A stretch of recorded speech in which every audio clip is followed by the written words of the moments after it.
Benvenuti a questa nuova trasmissione di Mesedeke Sitake.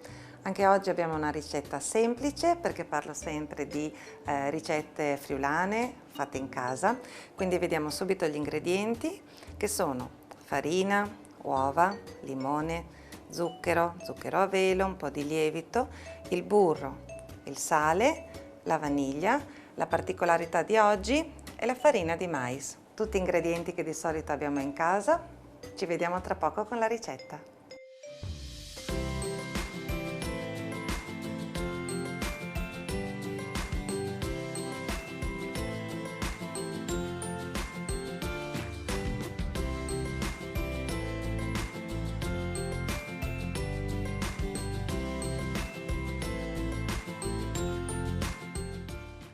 Eccoci, con pochi ingredienti di casa, dicevo, oggi stiamo per fare dei biscottini. Li troverete anche in ricettari antichi perché addirittura l'Artusi li faceva, sempre con la farina di mais.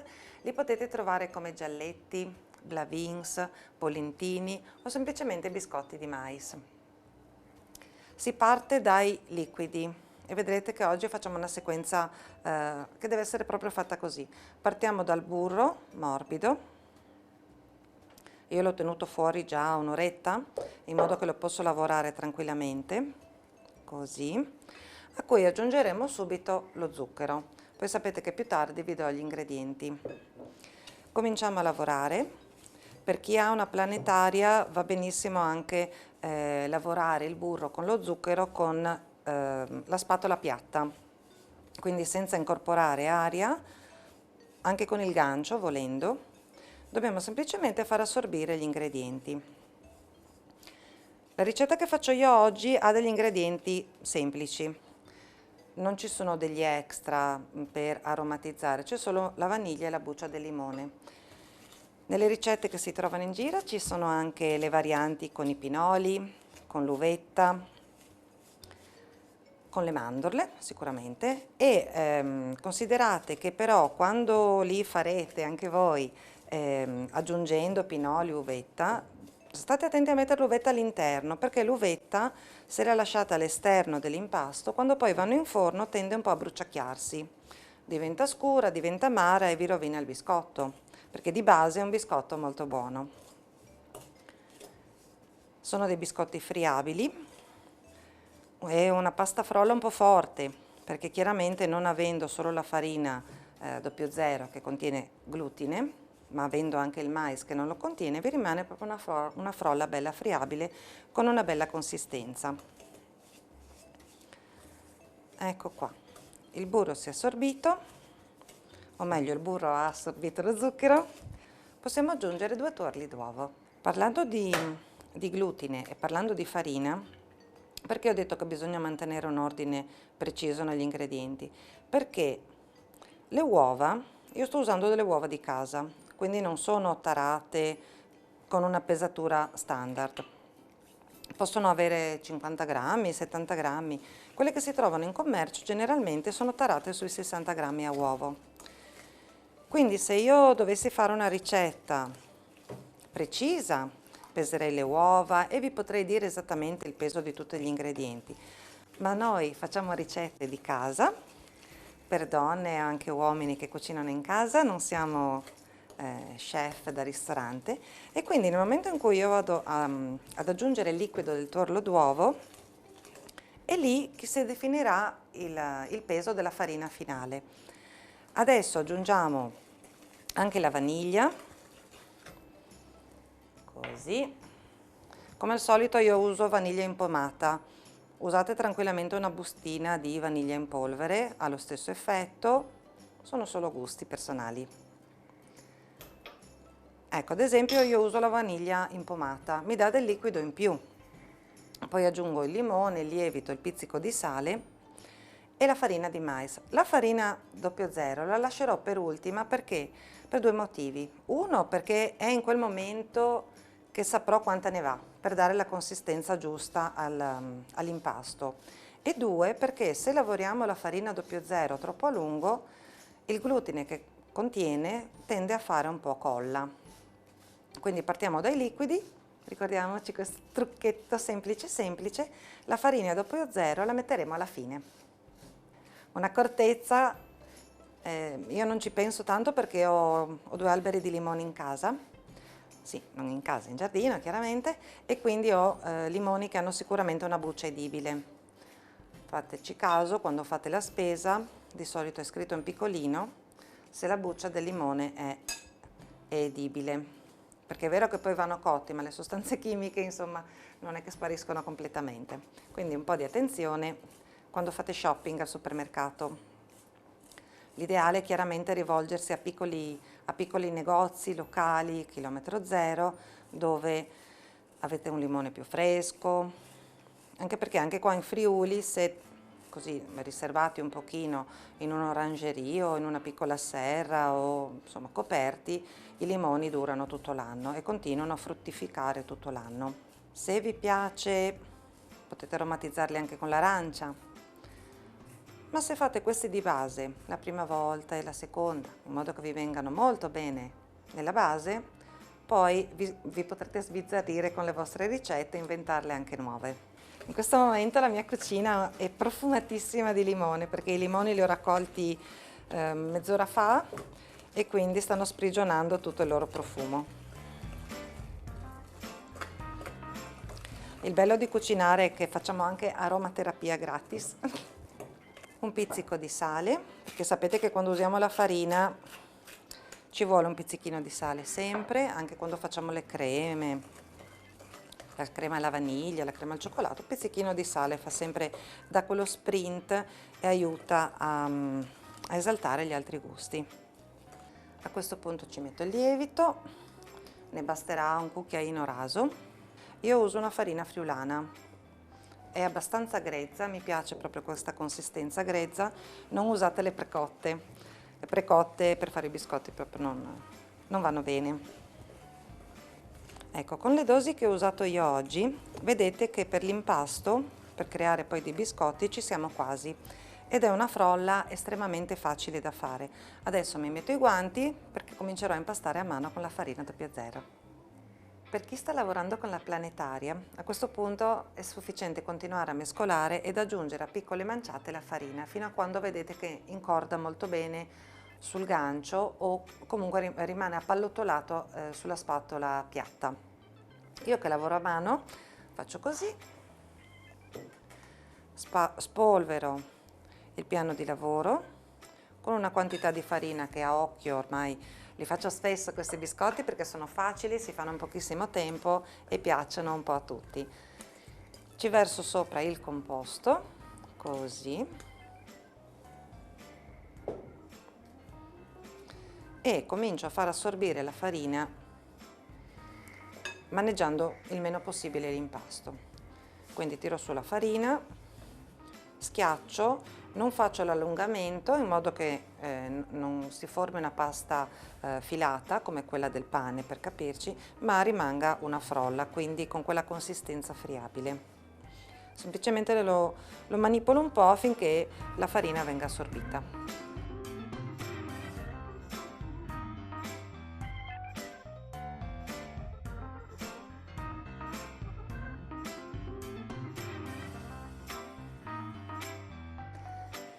Il panetto adesso ha raggiunto la consistenza giusta, se io lo apro si sgretola un pochino, non è troppo morbido, devo fare un po' di fatica per modellarlo, non deve essere eccessivamente molle, altrimenti poi in cottura si distrugge.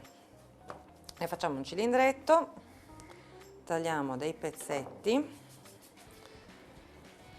facciamo il cordone e tagliamo delle piccole porzioni. Prendo la teglia e cominciamo a dar la forma ai biscottini. Una teglia ricoperta con carta forno, il forno l'ho già acceso a 200 gradi. Facciamo quindi delle palline, poi facciamo una conchetta con la mano, facciamo la sferetta, con l'altra mano facciamo la conchetta nel verso contrario e facendo così vi escono i biscottini. Eccoli qua. Fate un po' di puntina se vi piace che si abbrustoliscano un po' di più sulle punte e via. Semplice, vero?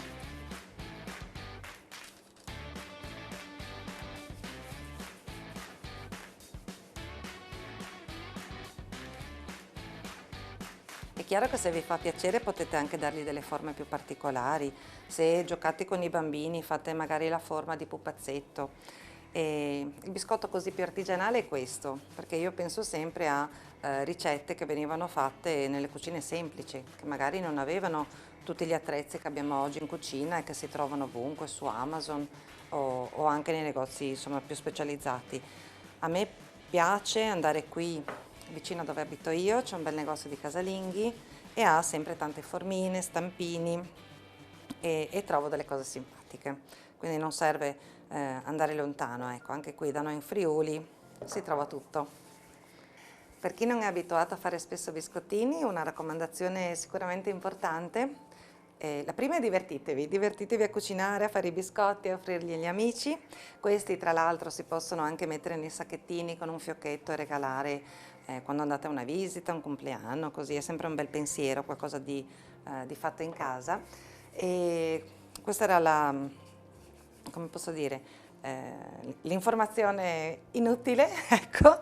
L'informazione utile, adesso torniamo un po' seri, è quella di farli più o meno tutti della stessa misura, perché se nella stessa teglia mettete un biscotto più spesso, un biscotto più sottile, rischiate o di lasciare crudo quello più grande oppure di bruciare quello piccolino. È un errore che io facevo da piccola, quindi mi è rimasto.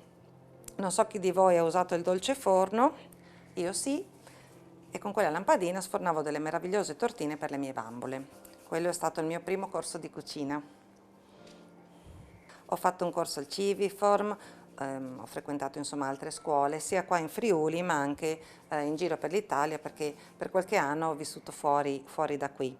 E devo dire che in tutta Italia ci sono biscotti, dolci, ricette meravigliose, veramente l'Italia è tutta da scoprire. Per me il Friuli un po' di più.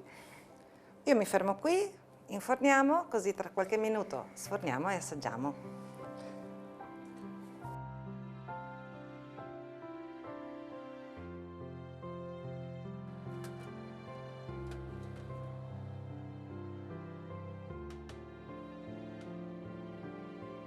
Diamo una spolveratina di zucchero a velo e prepariamo il piattino per l'ospite che sta arrivando.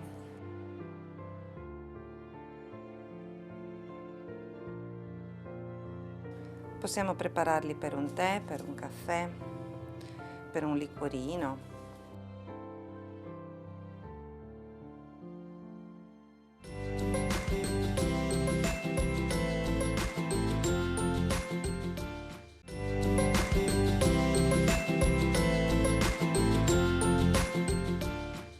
Per fare i biscottini con la farina di mais ci serviranno 2 tuorli, della buccia di limone grattugiata, una bustina di lievito, 120 g di burro, 120 g di zucchero, 270 g di farina e 80 g di farina di mais.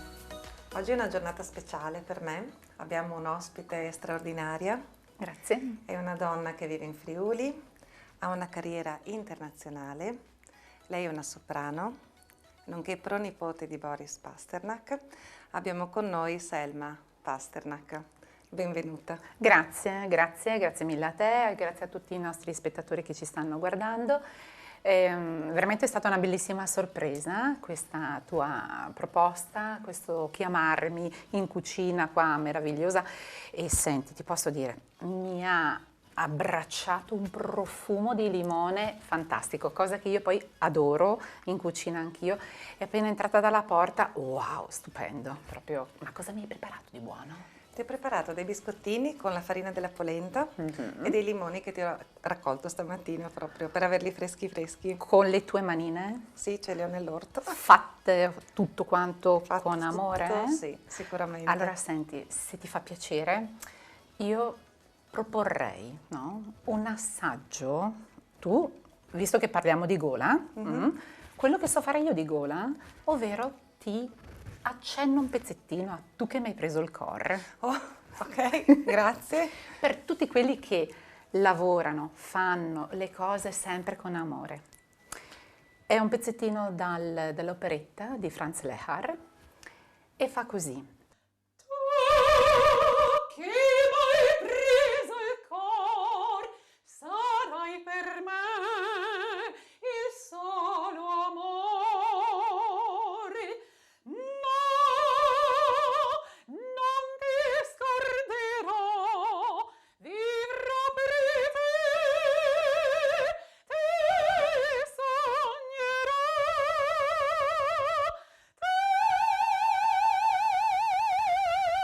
ne sarà mai più, ormai per me, come sole sei tu, lontan da te,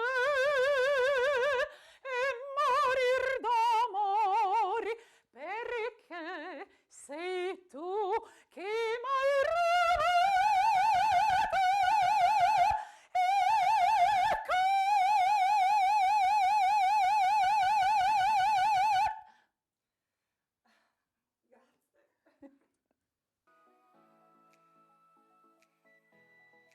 Allora, io mi ero preparata un bellissimo foglio con le domande che dovevo fare a Selma. Come avrete capito, però è successo qualcosa perché sentire questo canto a poco più di 1 metro di distanza, come direbbe Pretty Woman, mi ha torcigliato le budelle, quindi ho dovuto prendermi un attimo di pausa per riprendermi da questa incredibile emozione che auguro a tutti di provare almeno una volta. Grazie. Ma guarda, mi aggancio su questa cosa qua simpatica. I primi tempi, quando studiavo in conservatorio, avevo la vicina di casa che era una signora anziana che quindi non poteva andare, no, al teatro, eccetera. Lei ogni volta apriva le finestre per sentirmi anche i vocalizzi, cioè i vocalizzi sono qualche cosa che, come chi suona il violino, devi farlo perché giustamente il tuo fisico ha bisogno, no? Chiaramente come un maratoneta, come un atleta, di allenamento, e quindi anche noi abbiamo questo bisogno prima di cantare. Lei, da che io iniziavo a aprire bocca, lei apriva sempre le finestre di casa sua. Quando non mi sentiva, andava dai miei genitori e chiedeva: ma Selma è fuori, Selma è a teatro, Selma è in giro, non è che non sta bene, vero? Cioè, veniva ad appurarsi che io stessi bene perché non mi sentiva cantare. Ecco, Cara, hai parlato di una vicina di casa, no? Sì. Allora, tu non sei originaria del Friuli, No. ma hai scelto il Friuli per abitarci. Sì. Noi siamo veramente onorati di questa tua Grazie. presenza perché porti con te la tua arte, ma anche il ricordo del tuo Sì, bisnonno, mhm. Boris Pasternak, che è colui che ha scritto il dottor Zivago. Sì. Quindi veramente aumenti l'asticella di valore di questa nostra Grazie. regione. Grazie. Contemporaneamente sei una donna tanto carina, semplice. Grazie. Ma guarda, quello che io penso sempre è molto lo studio, è molto l'applicarsi, l'essere sempre con i piedi per terra. È vero che magari a noi artisti vengono dati degli epiteti, ma voi avete la testa fra le nuvole. Noi magari abbiamo una visione molto a 360 gradi, ma più rimani semplice, appunto come mi hai descritta, più rimani vicino a contatto con le persone, più penso anche lo stesso artista stia bene, perché se no si autoerige su un cristallo, su un piedistallo di cristallo che a me questa non mi confà, ecco, questo no. Quindi... Dicono che la cosa più bella è avere i piedi per terra e la testa fra le nuvole, perché è tra le nuvole che ci sono i nostri sogni, e che i piedistalli troppo alti, poi se cadi è una brutta caduta, insomma. Però ti sento veramente vicina. Grazie. Vicina e insomma, con cui si può fare una chiacchierata. E, come ti dicevo, io mi ero preparata una lista di domande, ma mi sono talmente, si può dire, ingroppata, no? Talmente ingroppata in televisione che ho preferito, insomma, andare un po' così a ruota libera. Dove sei nata? Quello che piace anche a me, se posso vero? dirti. Sì, sì. Dove sei nata tu?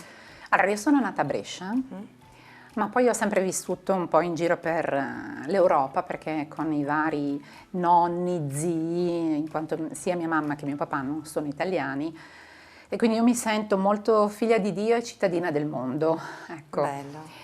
E ti posso dire, ho avuto la fortuna proprio, ecco, questa è veramente una grande ricchezza secondo me, di avere dei genitori che hanno mantenuto le loro origini, le loro tradizioni, la lingua e l'hanno anche insegnata a me, no? E questo mi ha dato la possibilità di non tranciare, no? Con le origini, con le parti dalle quali le varie parti del mio sangue provengono dall'Europa, ma anche del mondo intero. Ci servirebbe un'altra puntata per raccontarti un po' in sunto da dove Ma magari, lo facciamo provengo. volentieri. Volentieri. E qui il Friuli Venezia Giulia, quello che ti posso dire è molto molto bello, veramente ha talmente tante varietà di paesaggio, di clima, hai le montagne, hai la pianura, hai i laghi, hai il mare. Io e mio marito siamo anche velisti, quindi ci piace moltissimo appunto veleggiare.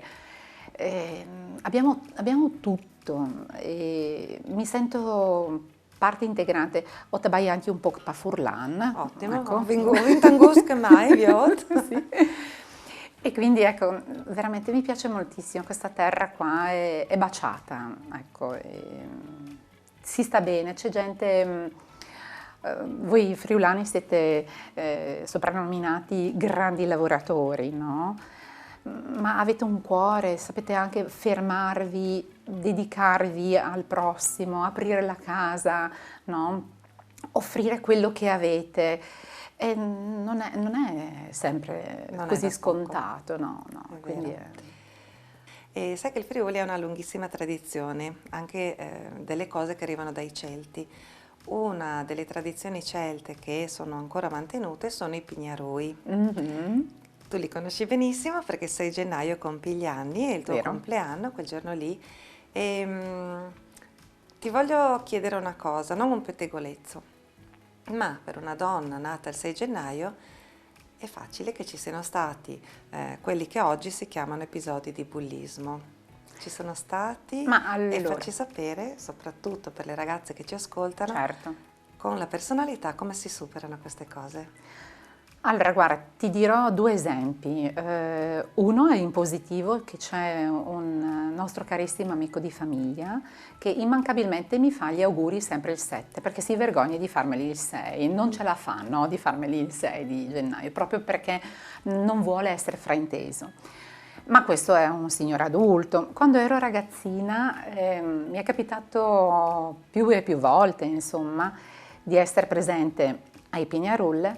E la cosa simpatica è stata che un ragazzo del gruppo non sapeva che era il mio compleanno il 6 e allora arriva così un po' sfrontato, un po', però non era proprio vero atto di bullismo, però era un po' così per mettere un po' in difficoltà le ragazzine, noi che eravamo presenti. Gradasso.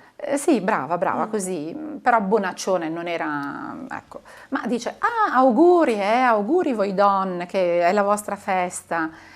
E le ragazzine, sì, sono rimaste un attimino, sai, toccate perché giustamente sì, non si fa una cosa di questo genere. No, Però io... non si fa. Non si fa. E io ho preso parola perché sentita in causa, cioè era proprio il giorno del mio compleanno, era il 6 gennaio, allora vado lì da lui, lo prendo, lo abbraccio e dico ma che amore che sei, ma che stella, ma ti ringrazio, ma ti sei ricordato del mio compleanno. È rimasto imbasito, cioè è rimasto... Sì. Penso che magari forse queste prendere in giro, no? Così quando si è presi in giro, forse è una delle migliori tattiche per lasciare l'altro veramente... Sdrammatizzare sì, senza sì, subire, insomma. sì. Selma, abbiamo parlato di te ragazzina, no? Ma questa cosa del canto, com'è nata? Beh, allora, proprio parliamo agli arbori, ti dirò questo. Mia mamma mi ha sempre raccontato che quando io sono nata, al momento proprio in sala parto, con i pugni così felice di essere venuta al mondo, ho proprio urlato, no, ma proprio bello, proprio con una bella voce. Tonante. Bravissima. E il medico che stava assistendo disse a mia mamma, Sarà mai che magari un domani diventerà una cantante?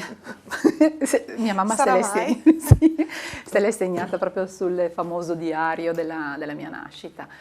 Poi un altro episodio ti posso raccontare che ho partecipato anche allo Zecchino d'Oro, quando avevo 6 anni. E poi è sempre stata la mia passione il canto. Mio papà suonava il pianoforte e il violino, perché da noi nelle famiglie russe c'è molto la riconoscenza, il piacere, ecco, dell'avere la musica in casa, no? Bene. E quindi c'è sempre un musicista, c'è sempre musica. E per me è stato abbastanza facile, diciamo, no, come filone, perché sentivo sempre musica dall'inizio del giorno fino alla sera. E poi è stato indubbiamente sì, quando avevo 13-14 anni che cantavo, che mi piaceva molto, molto, molto, molto cantare, ma non riuscivo a cantare i brani di Sanremo. Io dicevo, ma porca la miseria, ma come mai non riesco proprio, no?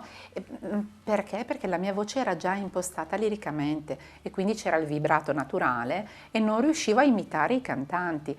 Questa cosa qua mi dava fastidio a me e una carissima amica di mia mamma che aveva fatto appunto carriera, era cantante lirica, Mirna Pecile, che salutiamo, è friulana, di Fagagna, vive a Udine, e disse, ma guarda che questa ragazzina qua ha qualcosa di impostato, perché non le puoi magari proporre di fare gli esami al conservatorio? E così è stato, E e così feci è gli esami stato. ed eccomi qua come cantante lirica. Grazie, grazie Selma. Guarda Selma, come lo racconti tu? No, così in maniera semplice, naturale. Sembra quasi che tu sia passata dal violino di nonno, pianoforte di papà, allieva di Katia Ricciarelli sui palcoscenici di mezzo mondo. Sì, parliamone, nel senso che indubbiamente far carriera non è trick e track così facile. Io ho iniziato il conservatorio appunto a Udine, l'insegnante che avevo si era trasferita, quindi anch'io mi trasferii perché quando poi c'è un bellissimo collegamento, l'insegnante e allievo si fondono, è un dispiacere se appunto non si prosegue. Per preparare l'esame come si chiama, del conservatorio, io ho avuto la grandissima fortuna di essere preparata da Adelina Montagnese, che purtroppo non c'è più, insegnante, lei direttrice dei Pueri Cantores di Martignacco. Mi diede lei proprio gli spartiti e io è sempre qua, la porto sempre nel cuore. E con suo marito Alfeo Venuti all'epoca appunto mi avevano aiutato a preparare per sostenere l'esame. Quando poi, sempre andando avanti, facevo dei masterclass, io ho avuto la fortuna di conoscere Alfredo Mariotti, Sì? che è qua friulano di Varmo, e a Bonaldo Giaiotti, altro grandissimo, sono tutti e due dei bassi friulani che hanno fatto veramente la storia della lirica. E poi è stato nel 2004 con la signora Ricciarelli che feci un'audizione per fare la sua masterclass. Lei ero piaciuta e quindi mi prese e da lì, devo dire la verità, mi ha aperto il mondo, mi ha portato in diversi teatri, in Inghilterra, in Germania, in Austria. Persino ho inaugurato anche, cosa non si fa con la lirica, la MSC Crociera, proprio la nave opera, insieme con Teddy Reno e Rita Pavone. E io come cantante lirica facevamo gli spettacoli alla sera in teatro, bellissimo teatro per 800 persone in punta nella prua della nave, quindi Bene. sono bellissime esperienze.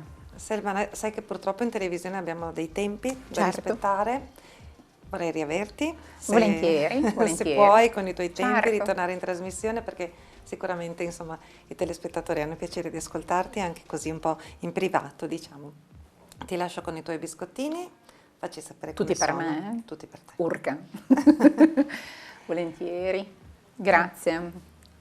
Lasciamo Selma con i suoi biscottini alla farina di mais. La Buonissimi. ringraziamo tantissimo. Io mi scuso con voi per essermi emozionata così tanto, ma dovreste provare. Andiamo a teatro, rifrequentiamo i teatri come si faceva una volta. Vi saluto, vi aspetto alla prossima puntata, sabato prossimo. Maman e Tenisi Conto.